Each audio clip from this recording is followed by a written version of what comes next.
یک دقیقه من حالا کانواس را شریک میکنم. خب در قسمتی که چطور انگیزه‌نامه‌تون رو از بقیه متمایز بزنید، من تقریبا یک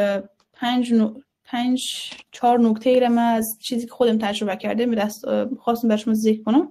یه هستش که write in your own voice، که مثلا با همین یک دقیقه من بخوایم مثلا لازم نیست چون نکته رو در سلاید ذکر نکردم، میخوام ببینین کلا من یه هستش شما در قدم اول همین خودتان پرسونال استیتمنت خودتان رو بنویسین و برای خودتان یک فرصت، یک برهه‌ای از زمان را تخصیص بدین ای که شما هم سر داستان زندگی خودتان یک بار تفکر بکنین چه چیزای اتفاق افتاد و مثلا که همون بنیان اولیه از داستان شما که همونجوری که من داستان خود خواندم در افغانستان بود، مثلا صبح با همین صدای بمب و حالا شب با صدای نفهمم که تیراندازی و این چیزا.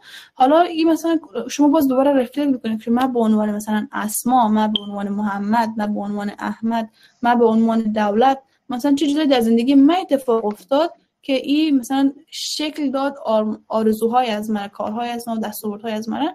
شما میتونید اینا رو ذکر بکنین و خودتان بنویسین، از کس دیگه نخواین برای شما بخوام پرسونال استیتمنت بزنین. یک سری میان برای من مثلا میگن من پرسونال استیتمنت مثلا که میشه برای من بنویسین. تو پرسونال استیتمنت از نامش من پرسونال هست، به چیز شخصی هست. از خود شما خودتان بهتر میشناسین تا من یک تصویری از شما دارم که شما بر اساس حالا یک سری عکسایی رو برام فرستادین از کارهایتان یا سی وی تان باشد، بلکه خودتان همون با احساسات خالص که خودتان دارین بنویسین خیلی بهترتر هستش.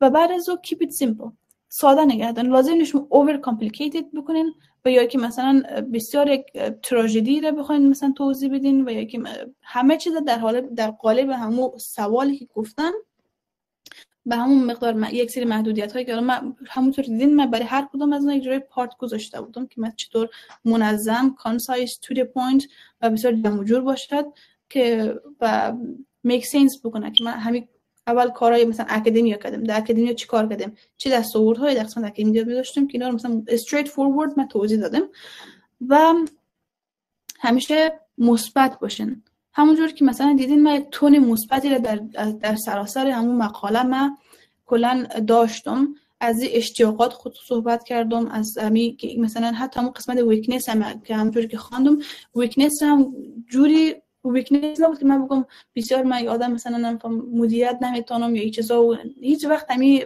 از یک دید منفی رو اپروچ نکنید. من از یک دید مثبت رفتم اپروچ کردم، گفتم من همین ضعف از من یه سری فکر می‌کنم که من مثلا مسئول تغییر حالا کل کشور هستم یا کل جهان هستم و بعدن گفتم که مثلا این از یک جهت گفتم که من خیلی چون در پاراگراف‌های قبلش هم ذکر کردم مثلا من عاشق پابلیک سرویس هستم که خدمات اجتماعی انجام میدم، فعالیت‌های اجتماعی انجام میدم و از یک جهتی من از یک جهت مثبت او رو رفتم مثلا در اون نکته رو اشاره کردم، گفتم این هم از همین استرنگز از من نشأت، از قوت از من نشأت می‌کنه. من دوست دارم این کارهای اجتماعی انجام میدم و بسیار در قسمت خود رو مثلا گفتم آندر پرشر قرار میدم که من مثلا مسئول هستم اینا و بعدن گفتم که من چطور و ویکنس خودم میتونم حل بکنم.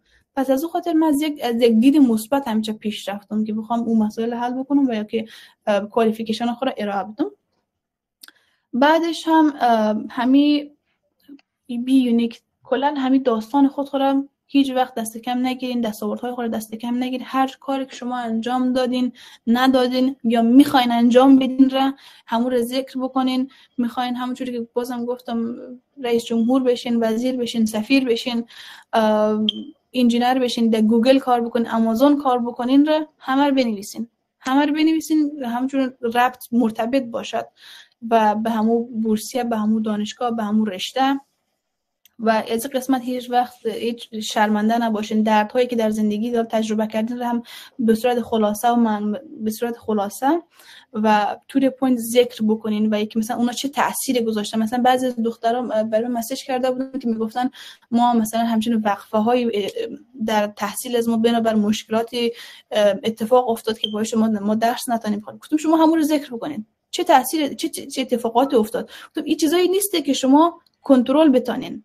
من میتونم همین مثلا رفتن به یک صنف خود رفتن مثلا پخته کردن یک مسئله یک چیزی هست که مثلا چیزای ساده که من میتونم کنترل بکنم و یک دلیلی برای از دارم، لیکن اوضاع سیاسی کشور تحت کنترل من نیسته که من بخوام حالا رئیس جمهور رفته کاری کرد، وزیر رفته کار دیگه کرد، این چیزایی نیست که من مثلا مسئول از باشم. شما حتی هم مسائل ذکر میتونید بکنین که مثلا همچین اتفاقات سیاسی افتاد و همچین محدودیت‌های ایجاد شد که من نتونستم برم، از خاطر همچین فاصله تحصیلی بین مثلا تحصیل از من سال مثلا 2020 باشه که من نتونستم تحصیل بکنم و یا وارد دانشگاه بشم، ولی که مثلا در عین حال من در خانه کتاب می‌خواندم، کتاب‌های مختلفی رو مثلا من در خانه می‌خواندم که بتونم مثلا حالا Dare to Lead همچین کتابی رو مثلا می‌خواندم چون لیدرشپ اسکیل خودم مثلا می‌خواستم خوب بکنم، و یکی مثلا سر نویسندگی مثلا کار می‌کردم، مثلا همچین ژورنال رو من داشتم سر نویسندگی مثلا کار می‌کردم که بتونم از نظر مثلا منتال هلت خود از طریق نوشتن حل بکنم، و یا موارد دیگه ای باشد، یا مثلا همین مثلا ببین من کتابای جدید زبان آموزی، زبان عربی مثلا همچین کتابایی رو داشتم که میخوام در خانه خودم درس بخونم، اینا رو ذکر بکنین و نشان بدین که مثلا یک دلیل، یک انظر مثلا خوب دلایل موجهی هم هست که شما اول ببینید چه اتفاق افتاد و اینکه شما چطور ریاکت کردین به اون مسئله. شما آرام نبودین، شما کار رو انجام دادین، شما برای رشدتون متحد بودین و دوست دارین این فرصت هم، این بورسیه هم، یعنی دانشگاه هم یک دروازه‌ای باشه که شما بتونید وارد مثلا سیستم بشین و یک دید بهتری داشته باشین، در یک جای بهتر درس بخونین تحت سوپرویژن یا منتورشیپ مثلا استادایی باشه که در همون حوزه مثلا بیشتر شما تجربه دارن که بتونن بهتر شما رو آماده بکنن. خب این از برنامه امروز بود. الان هم Q&A شروع میشه، سوال جواب. دوستایی سوال داشتن، دوستایی که حالا خواستن یک نظر خود فقط یک نظر شریک کنن، اگه سوال نداشته باشن فقط میتونن فیدبک های خود شریک بکنن، دستای خود رو ریز بکنن و یا هم در قسمت چت باکس سوالای خود شریک بکنن. باز انشالله فاطمه جان هم نامای شما رو میخوانن که تک به تک باز میوت بکنین و سوالاتون شریک کنین. خیلی ممنون از اینکه گوش دادین. درست است. تشکر از بانو رضایی که وقتنا برای ما گذاشتین و امید که مشکلات دوستا هم حل شده باشه. خب اولتر از همه آقای مهدی حسینی میشه سوالتون بپرسین.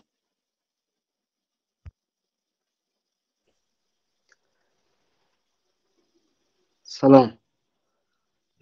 علیکم سوال ما اول تشکر میکنم از شما و تیم شما و سوال ما ای است که زمانی که ما یک مهارت های خود در ایسه خود می نویسیم که مثلا یک فریلنس ادیتور بودیم یا که فعالیت های والنتیر داشتیم، آیا اینا را باز بعدا از ما در مصاحبه یا در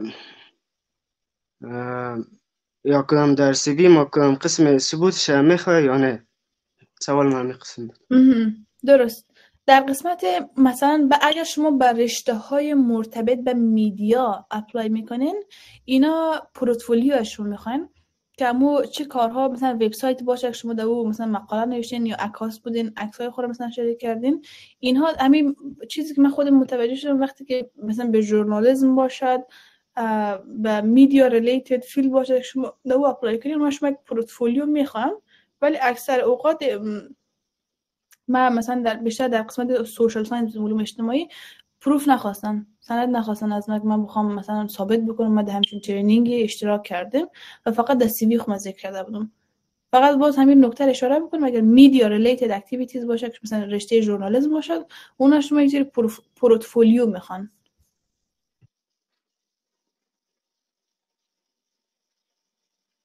خب نفر بعد آقای عبدالوحید وکیلی سوالتون بپرسین.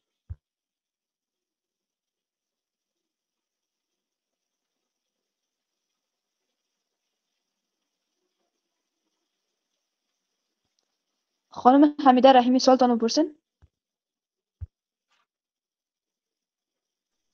سلام علیکم خدمت شما خانم فاطمه رضایی. بسیار زیاد تشکر از اینکه امروز وقت گذاشتین برای ما معلومات دادین. سوال ما در این قسمت بود که ما در میپرسه هایی که اپلای میکنیم باز مثلا یک فعالیت انجام میدیم در یک نهاد فرهنگی یا اجتماعی، باز بعدش او رو در نگزنامه ما مثلا در اونجا ذکر میکنیم، باز پسان در یک کامندیشن لیتر یا متوصیه نامه که تیار میکنیم هم لازم است که از طرف از اون نهاد قسم توصیه نامه داشته باشیم یا خیر؟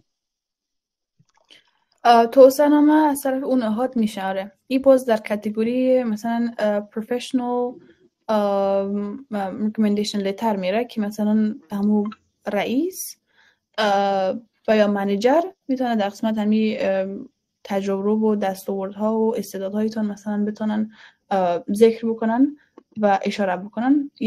و پس جواب بله هسته.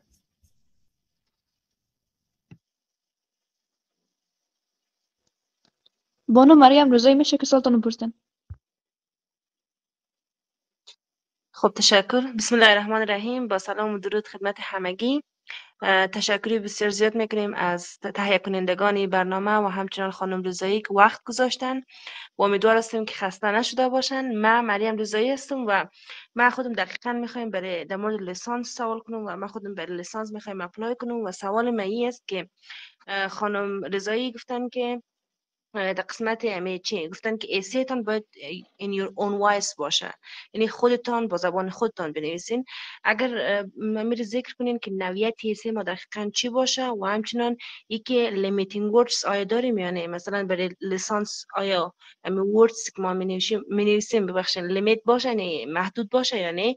و همچنان در قسمت adding social activity و همچنان هابیز است که در بعضی از در بعضی از پرسونال استیتمنت ها و موتیویشن لیترز سرگرمی و همچنان کارهای رضاکارانه و سوشال اکتیویتی رو از ما میخواین. آیا اینا باید با مو فیلد یا رشته که ما میخوایم مچ کنه یا نه فرق نمیکنه؟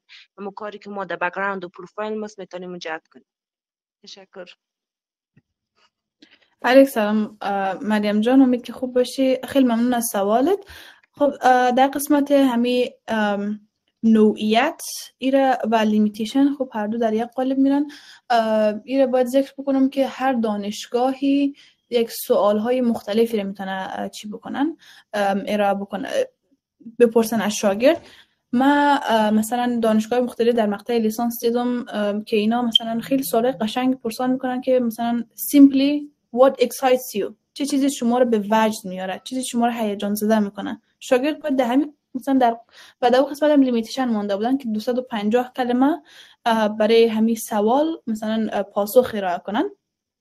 بله در قسمت لیسانس هم کلا محدودیت وجود داره و شاید هم بورسای باشن که محدودیت نداشته باشن، ولی من تانوز برنامه‌ای که خودم دیدم اینا هر کدام از اینا یک محدودیت داشتن. 250 کلمه شاید در قسمت لیسانس کمتر، در قسمت لیسانس شاید کمتر باشد از ماستری و دکترا کردن، ولی که در هر مقطعی که شما اپلای بکنین لیمیتیشن ورد وجود داره و نوعیتش هم به بستگی داره که به همون خود دانشگاه، به همون بورس، به همون سوالایی که تیم بررسی مثلا دوستان شما در باره شما بک‌گراندشون بدانن به او بازم فرق میکنه. چیزی که من ارائه کردم، حالا ساختاری که من ارائه کردم یک ساختار کلی بود و ایسی که من خواندم ایسی بود که فقط برای برنامه کانفلیکت منیجمنت در دانشگاه دوحه مثلا برای ازو بود به برنامه. پس برنامه مختلف هستن که فرق میکنه. در قسمت فعالیت‌های اجتماعی فلکسیبیلیتی وجود داره و حتما همه که گفتم مثلا مرتبط به رشته‌تان باشه، یک بخش یک کیس ایدئال رو تشکیل میده. لیکن شما میتونین یک جورایی مثلا ربط بدین شما هر مهارت‌هایی که یاد گرفتین. من مثلا بخوام که در رشته کامپیوتر ساینس برم، ولی در عین حال مثلا من کامپیوتر ساینس تنها منحصر به این برنامه و شما درگیر شدن به مثلا وب دیزاینینگ نیسته. شما لازم هست شما از کامپیوتر برای خدمت به جامعه مثلا استفاده بکنین و همون در قسمت هم شما فعالیت‌های مرتبطی کردین، فعالیت‌های اجتماعی داشتین، مثلا به بایش مثلا لیدرشپ اسکیلتون خوب باشه، اینترپرسونال اسکیلتون خوب باشه که به یک نحوی بگیم مثلا شما از یک دید دیگه در به همین فیلد نگاه می‌کنین، به دستاوردهایتون نگاه می‌کنین، همون مهارت‌هایتون رو شما برمی‌دارین که یک جورایی ربط میدین، همون گپ را بریج میکنین، فاصله که بین از این فعالیت‌هایتون وجود شاید متفاوت به نظر برسن و اسکیلایی که یاد گرفتین رو ذکر میکنین که به یک نحوی رو باز ربط میدین در همون حوزه‌ای که شما میخواین اپلای بکنین.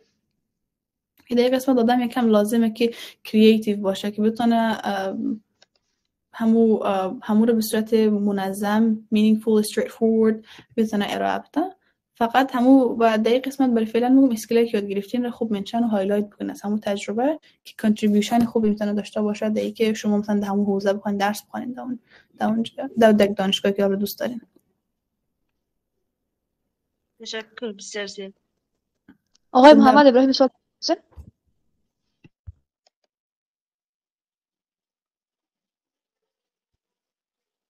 خب نفر بعدی غلام حسین محمدی، سوالتون پرسین.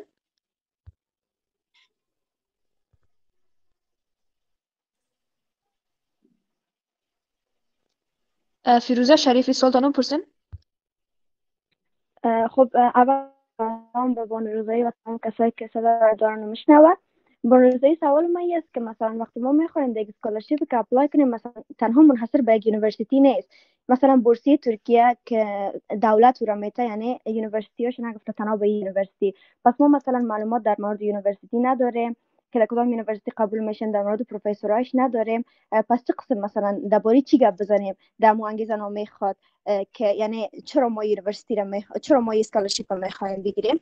و سوال بعدی که مثلا اگه ما اسکولارشیپ باشه که تنها مربوط یک یونیورسیتی خاص شوه، پس این معلومات در مورد پروفسورش یا ای که اما برنامه هایش اینا را از کجا پیدا بکنیم؟ درست. علیک سلام فیروزه جان، خیلی ممنون از سوال، بسیار سوالای خوبی بود. خب من از سوال دوم شروع میکنم. شما وقتی بخواین در یک بورس را اشتراک بکنین که منحصر به یک دانشگاه باشه یا با دانشگاه اپلای بکنین به صورت مستقیم که بعدا اونا مثلا بورس بدن به شما، هر کدوم از دانشگاه مثلا برای خود هر دیپارتمنت باز وبسایت را در قالب وبسایتش اینا معلومات های همه معلومات ها گذاشته، چی از طریق چی برنامه‌هایشون باشه، چی اساتیدشون باشن یا فاکولتی ممبرشون باشه، همه در وبسایتشون یافت میشه.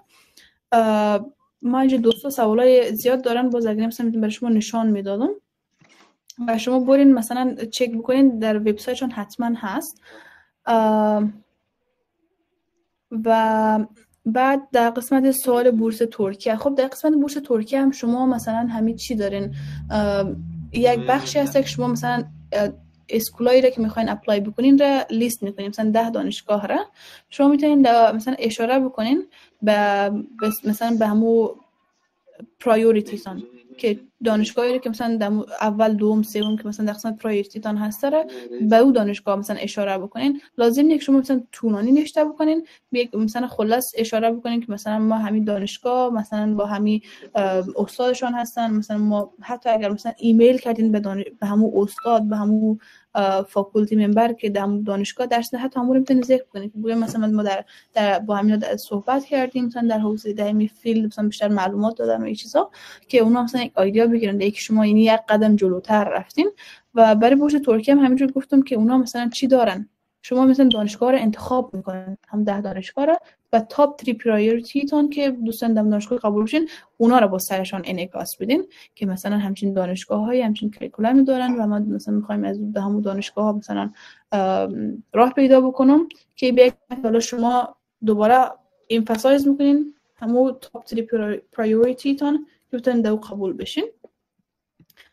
امیدوارم که جواب داده باشم. باز کسایی که با سوالای بیشتر داشتن بازم سوشال میدیای خود شریک میکنم که شما باز از طریق شریک کنید و هم ایمیلم. خب آقای دولت محمدی سوال پرسین.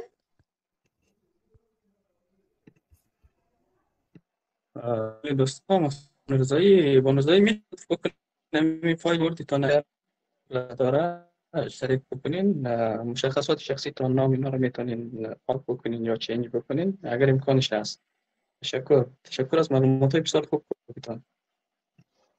زنده باشین آقای الکس. سلام آقای محمدی، خیلی ممنون.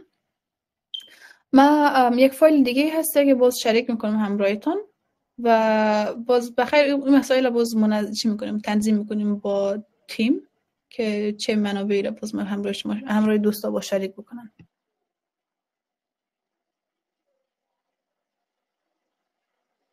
خب آقای علی دولتیاری میشه که سوالتون بپرسین.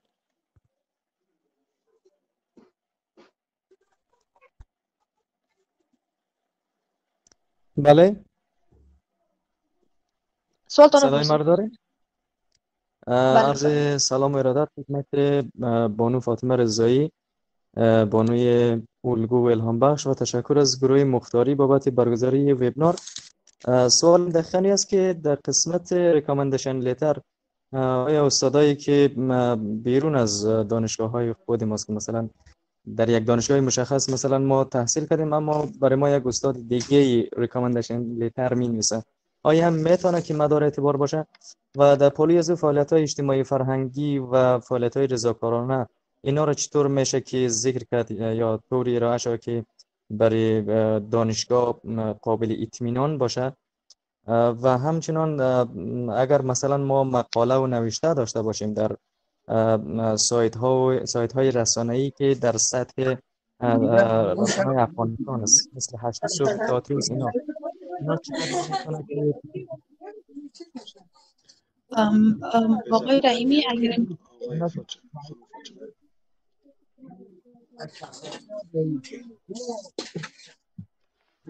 بله صداش داریم آقای دولتیار، بسیار معذرت.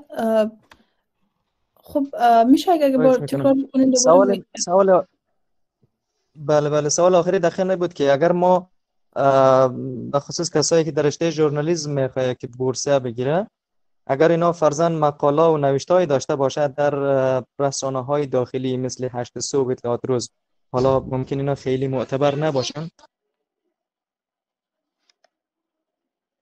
خیلی معذرت میخوام، گفتم که حداقل رسانه‌های داخلی چقدر میتونه معتبر باشه برای دانشگاه. درست. در این قسمت اصلا سوال سومتون اصلا کوشن نکنین در که معتبر هست نه، ولیکن خود همین رسانه‌ها در خود افغانستان اعتبار دارن که شما میتونین رو هایلایت بکنین که مثلا روزنامه هشت صبح مثلا چقدر مثلا خواننده و در مثلا در قسمت همین خبرنگاری مثلا فعال هستن که با شما میتونید، اون لازم نیست که یک اینترنشنال ریکگنایز باشه که اون حتما آدم باید بتونه ذکر بکنه. شما میتونید در قالب افغانستان یک پلتفرم نامداری هست که شما میتونید اون ذکر بکنید، مثلا تاپ 1، تاپ 2، تاپ 3، تاپ 10 و اونا رو شریک کنین که اینا حتما اونا زیاد در می قسمت که یک کردیبیلیتی does matter مهم هستش، ولی که شما هم موضوعات رو هایلایت کردین و موضوعاتی رو که هایلایت کردین مثلا موضوعاتی رو که در قسم دو بار نوشته کردین از طریق همین پلتفرم‌ها نشر شده، اینا رو شریک بکنین و که مثلا چقدر اینا کانتریبیوشن میتونه داشته باشه spreading awareness و یا همین public perception. مثلا در قسمت child marriage مثلا باشد که شما نوشته کردین که چقدر مثلا برای میتونه مفید واقع بشه که مثلا معلومات کسب بکنن این موارد. در قسمت استادی که در یک دانشگاه دیگه هسته که متفاوت از دانشگاه شما هسته بخواد بنویسه، در صورتی که مثلا او استادم که نیست، از این جهت در قسمت ریکامندیشن لتر هم اونا ذکر میکنه چطور شما رو شناختن. حتما شما یک کورس رو بازو گرفته بودین، شما حتما یک پروژه بوده بازو مثلا کار کردین، حداقل از یک دید شناخت مثلا اون بتونن که کامنت بکنن، چون مثلا نمیشه که هر مثلا بیگانه‌ای بخواد برای آدم مثلا ریکامندیشن لتر بنویسه. اونا هم یعنی کامون پوینت باشه، شما سر یک پروژه با هم کار کردین، سر یک ریسرچ کار کردین، سر یک ترینینگ داشتین که اونا مثلا بوده شما رو سوپروایز کرده، یک مدتی با شما مثلا در ارتباط بوده که یک شناخت از شما را داره از استعدادتون، توانمندی‌هایتون، دستاوردهایتون، که اونا بر اساس همون شناخت مثلا بتونن چی کنن، کامنت بدن، بنویسن توصیه‌نامه‌تون. سوال دومتون میشه تکرار بکنین؟ من میس کردم نشد که نوت بگیرم. بله حتما. سوال می بود که فعالیت‌های اجتماعی فرهنگی و رضاکارانه که ما داریم اینا رو چطوری میشه در موتیویشن لیتر طوری نوشت که مدار اعتبار باشه یا حداقل اونا اعتماد بکنن؟ درست. این قسمت که نیست، اینطور نیست که شاگردایی که مثلا هر شاگردی که نوشته کردن اونا مثلا بخوان در محیط اکادمی فقط میخوام این مسئله رو بگم که همین اکادمیک اینتگریتی و صداقت یک مسئله هستش که مطرح هستن. پس از اون خاطر شما وقتی می‌نویسین اونا اعتماد میکنن برایتان که شما این راست میگین و از اون خاطر همونطوری که من همین چیزایی که من نوشته کردم اونا از من دوباره نیومدن بپرسن که تو حتما رفتی مثلا حتما همین کارو کردی یا که مثلا این همه ریسرچ انجام، مثلا یک نمونه بنویس، یک نمونه مثلا یک سامپل رایتینگ ما براشون روان کرده بودم، ولی که به این معنی نبود که من بخوام هر ریسرچ که من انجام دادم یا مثلا هر کار والنتینی که من انجام دادم از اون مثلا بخوام ثبوت براتون ارائه کنم. اینا از اون خاطر در قسمت زیاد نگران نباشین، فقط همون چیزایی که مثلا همونجوری که من سامپل خود ارائه کرده بودم همونجوری مثلا توضیح بدین مسائلی که مرتبط هست و اونا هم قدر زیاد چی نمیکنن که واقعا استریکت زیاد باشن که مثلا شما حتما باید ثبوت بفرستین. شاید در قسمت همین لیسانس یک سری ها مثلا سرتیفیکیت بخوان، لیکن مثل عموم چیزی که ما متوجه شدیم همون سی وی تون هم کفایت میکنه. و بعضیا حالا اگر خواستن یک قدم جلوتر برن سرتیفیکیت های خود مثلا میخوان آپلود کنن در صورت مثلا جا باشه در اپلیکیشن، برای که any other things that you wanna share برای کامیتی و چیزا.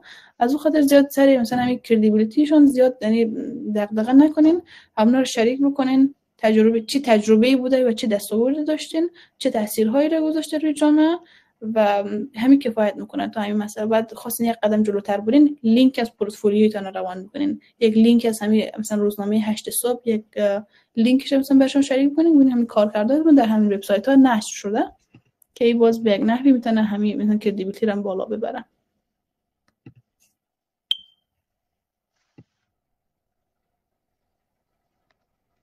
خب خانم هوا صالحی میشه که سوالتون رو بپرسین؟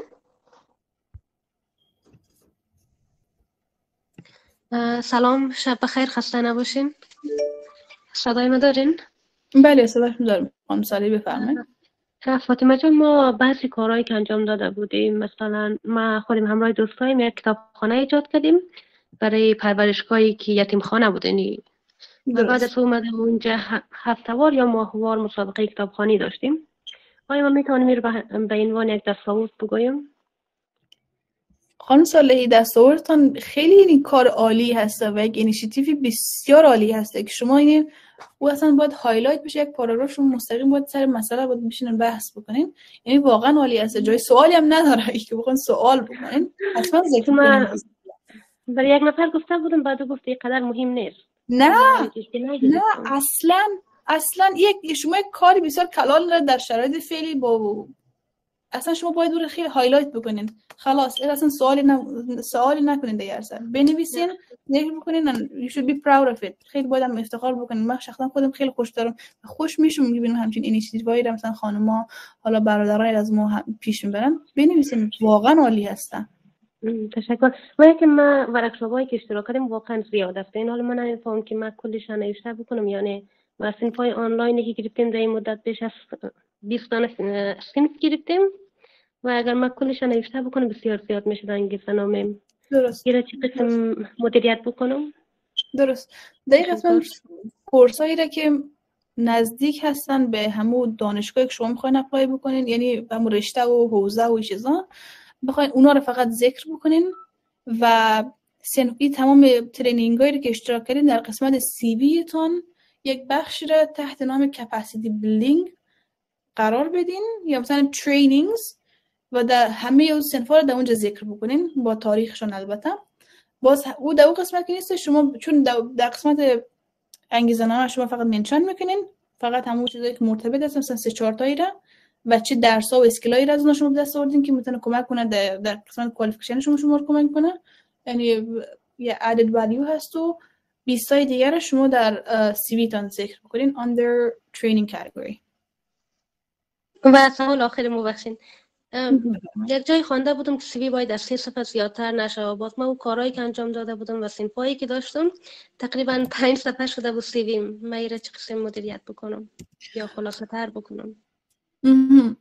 ببینین اگر در قسمت همین سی وی زیاد جدی مثلا ذکر نکردن که حتما باید 2 صفحه باشه، بفرستین سی وی خوره. من سی ویم تقریبا 8 صفحه بود وقتی در دانشگاه فعلی که فرستاده بودم و زیاد یعنی در قسمت چی نبودن که بگن زیاد حساس باشن و از اون خاطر من سی ویم 8 صفحه بود. فقط زیر خواستم ذکر بکنم که همچین موردایی هم هستن، ولی که اگه زیاد جدی مثلا گفتن که استریکتلی نباید بیشتر از 2 صفحه باشه، همون شما بازم دوباره همون چیزایی که مرتبط هست و بیشتر کمک کنه. مثلا من سی ویم خیلی چیزایی بود که مثلا من کارهایی انجام داده بودم، همین بخش والنتیرینگ خودم مثلا سی وی فعلی از من جایی برای کار داوطلبانه اصلا وجود نداره، بیشتر روی کارهای حرفه‌ای میمون هست، متمرکز هستم.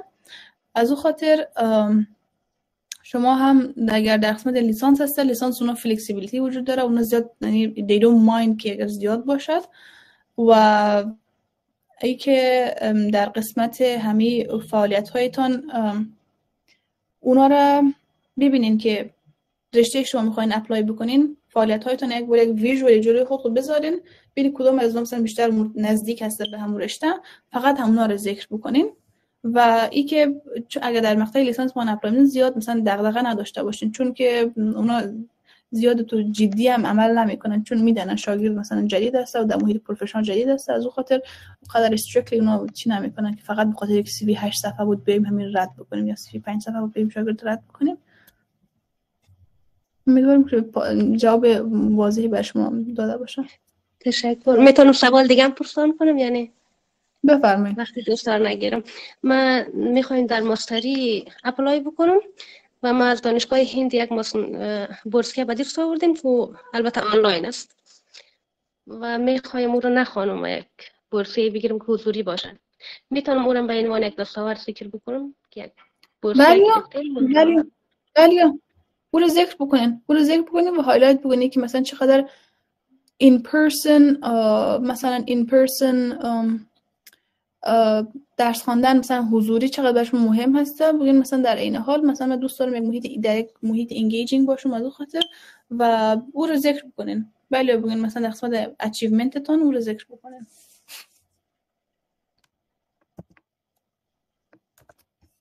خانم فاطمه نوابی سلطانه بپرسین. فاطمه نوابی.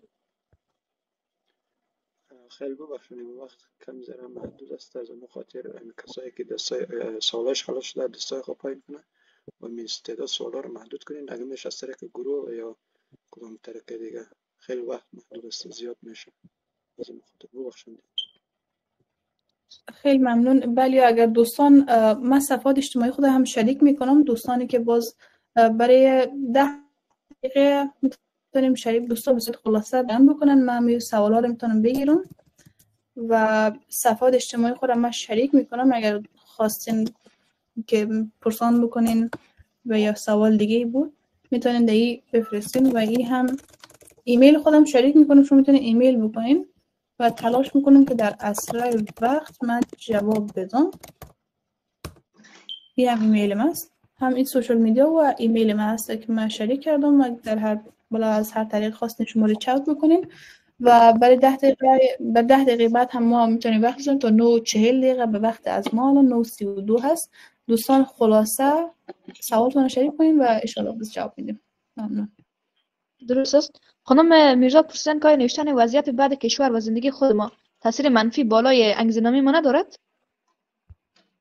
نوشتن من شخصا نه، کلا این بخش داستانش ما تشکیل میده. خب وضعیت بگیم یعنی خیلی عالی و ایدئال هم نیست و ما نمیتونیم وضعیت ایدئال رو همیشه بحث بکنیم، ولی این بخش چون بخش داستانش ما تشکیل میده. من از همین داستان شروع کردم که رفلکشن و انعکاسی که من دادم سر زندگی افغانستان، از اون خاطر جواب نخیر است.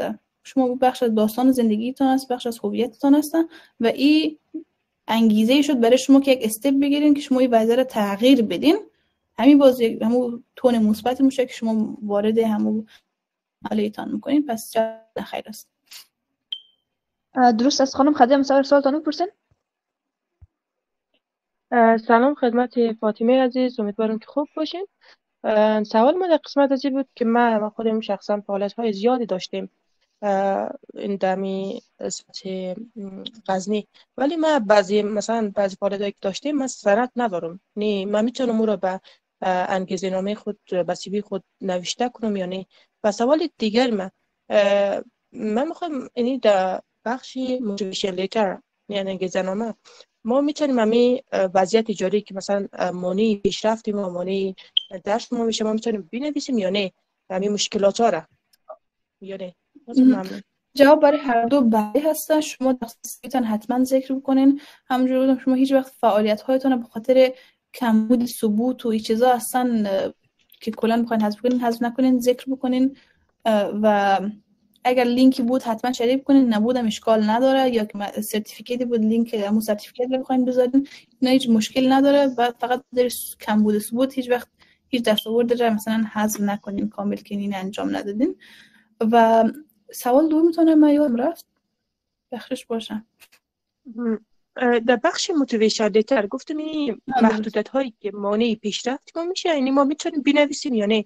مثلا گفتم موتیویشن لیتر باید شما از انگیزه خود بگویین، از مشکلات خود نگویین. یعنی ما میتونیم از بگوییم یا نه؟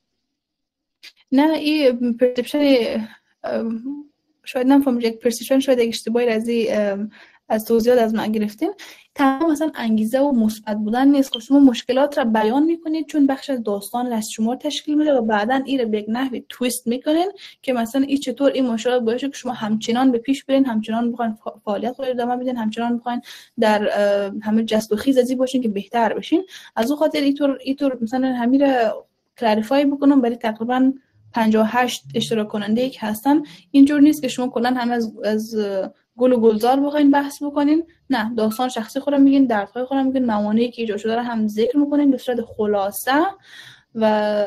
خلاصه ذکر میکنین و اینکه این چطور باعث شد که شما بخواین همچنان ادامه بدین به درسای خود، همچنان پازیتیو باشین و با یک انگیزه دیگه مثلا میخواین پیش برین و حتما اینا رو باید ذکر بکنین چون اینو بخش داستان شما رو تشکیل میدن و اینطوری نیست که شما همیشه باید از منظور از من تون مثبت اینه و همه چی باید ایدئال باشه، عالی باشه، شما از جنجال نکنین، کامپلین نکنین، این رو بیان میکنین و او رو مثلا جوری بعدن تویست میکنین که این با انگیزه برای شما شد که شما بیشتر تلاش کنین و این که شما را استاپ نکرد، متوقف نکرد از که شما به تحصیل و رشدتون ادامه بدین.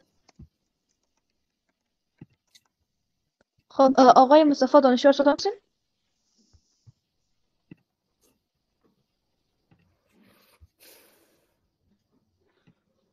آقای کاظم حیدری سوالتون می‌پرسین؟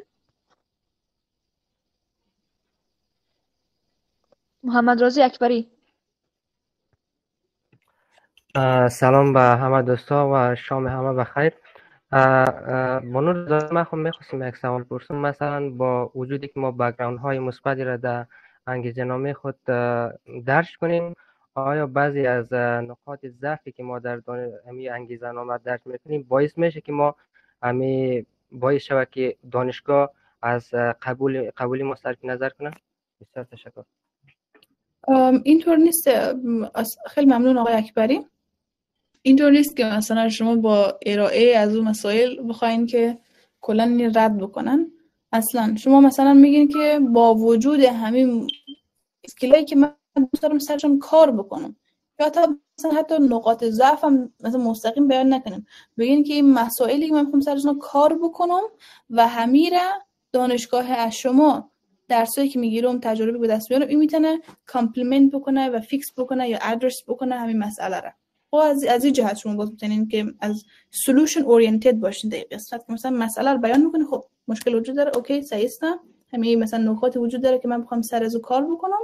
بعد از اون چه صنفایی هست، همین صنفایی که من میخوام به خاطر همین هست که من آدم کامل نیستم، من آدمی هستم همچنان در مسیر یادگیری هستم و از خودم میخوام در برنامه‌اش شروع کنم که این مسائل رو یاد بگیرم. پس اینا میتونین بیان بکنین، مشکل نیست که فقط خاطر همون یک جمله دو جمله گفتین من تایم منیجمنت مثلا چالش دارم این چیزا اونا میخوان کامل رد بکنن. دوستا کوشش سوالاتون کوتاه باشه. بیات جی سوالتون میپرسید. خانم سارا احمدی سوالتون میپرسین؟ خیلی ببخشید همین سوال بیات جی که در قسمت پیامان نوشته که ما که دانشگاه ما تعلیق شده بگوییم که 2 سال خوانده میانه چون دوباره برای لیسانس اپلای میکنم. دارم سوال خدا بپرسم. سلام علیکم، وقت همگی بخیر. امید از خوب صحتمند باشین. بانو رضایی محترم و همه حضار جلسه. سوالی که ما دارم بانو رضایی در چند شماره خلاصه میکنم. سوال اولم این هست که من قبلا 2 سال انجینری سیویل خواندم و دانشگاه ما که تعلیق شد مال دوباره برای مقطع لیسانس در دانشگاه اندونزیا میخوام اپلای بکنم. آیا از یادآور شوین که ما 2 سال دانشگاه در افغانستان خواندیم و فعلا تعلیق است یا اینکه فقط خود را فارغ مکتب بگویم؟ و موضوع دوم این است که از سوال دومم این است که از وقتی که دانشگاه ها بسته شد من شروع کردم به اینکه با انجمن‌های آنلاین همکاری بکنم و ریاضی و انگلیسی تدریس بکنم و همچنان در یک مکتب خصوصی تدریس ریاضی و فیزیک را شروع کردم. امتحان دولینگو آماده شدم و دادم و این موضوعاتی است که اینا را میتونم من بخش تجربه کاری بیارم و اینا را بخاطر تجربه کاری من خیلی زیاد نیست، فقط اینا رو دستوی در بخش تجربه کاری آوردیم. اگر اینا رو بخوایم ولنتری ورک برسانم باز تجربه کاریم کم میشه. اینا رو ولنتری برسانم یکی در بخش ورک اکسپریانس در سی وی.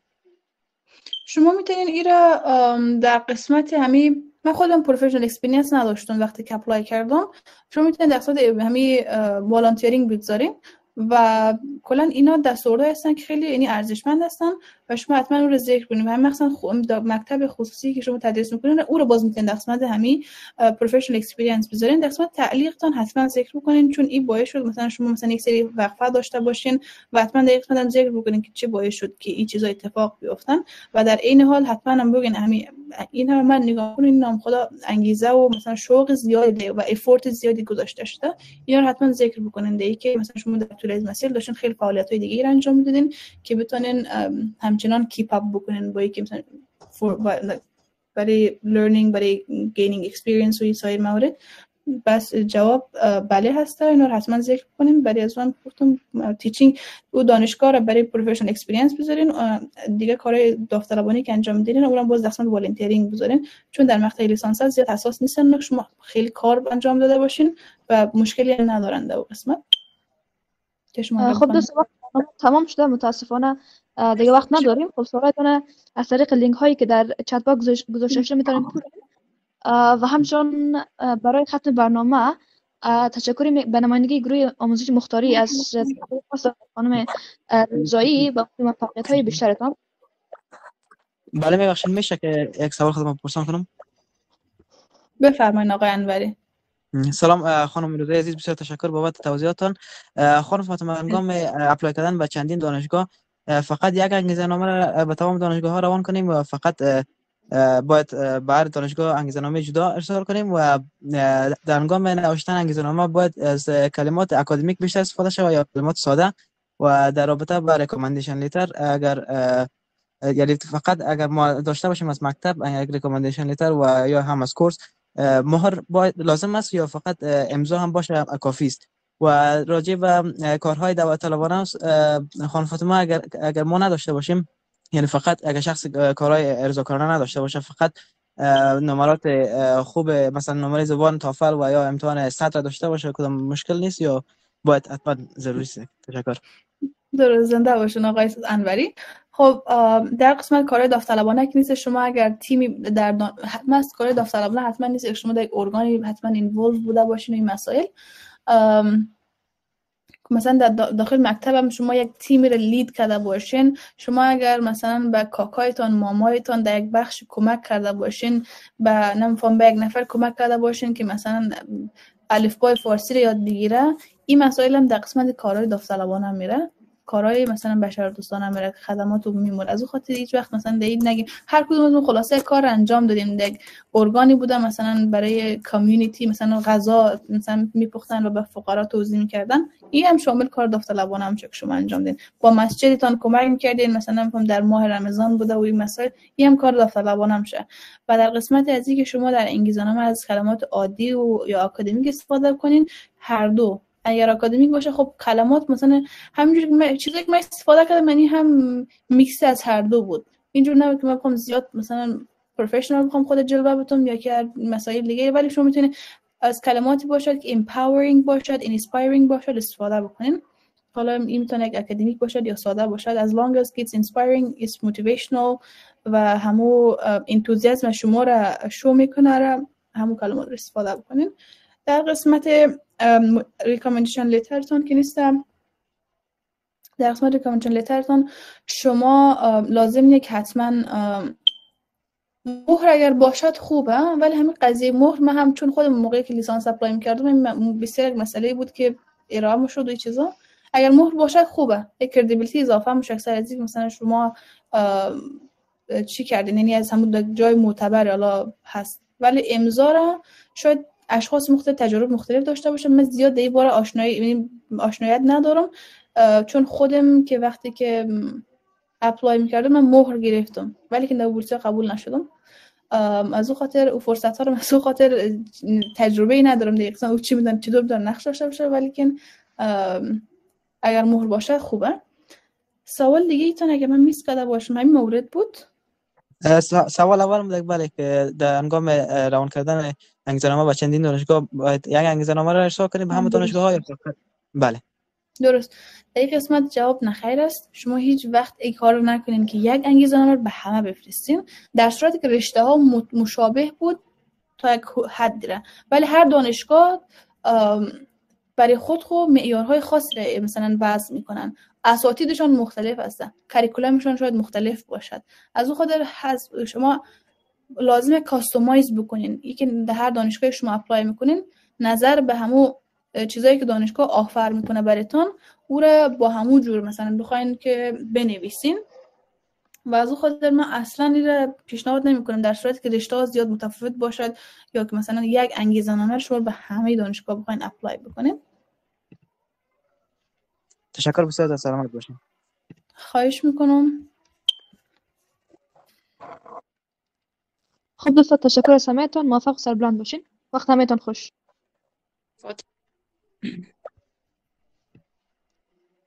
ببخشید یک سوال داشتم، میتونم سوال کنم؟ ببخشید وقت فکر کنم خلاص است. من لینک را در چت باکس ماندم، میتونین از طریق قضوب جوین شین و در اونجا بله فاطمه جان، میتونم سوال کنم؟ میتونین از طریق چت باکس لینک را که شیر میکنم از طریق واتساپ در ارتباط باشین و همچنان ایمیل آدرسی که فاطمه رضایی مونده میتونین از طریق قضوب در ارتباط باشین همراهشان، چون وقت خلاص هستن دیگه. بیشتر از یک و نیم ساعت شده که داره درست است. من در لینک شما فرستادن ریکوست روان کردم. ما اونجا اپلودتان میکنم. باز تمام چیزایی که هستن مربوط به من شما اونجا چی میکنیم اپلود میکنیم هر چی باشه. و ریکارد زیرا میتونن از چنل یوتیوب خودم یا از طریق چنل یوتیوب خود فاطمه رضایی به دست بیارین و همچنان اسناد هایی که اونجا می اسناد ها نمی داکومنت های لازمی رو میتونیم که در گروه شیر کنیم. و خیر باشین.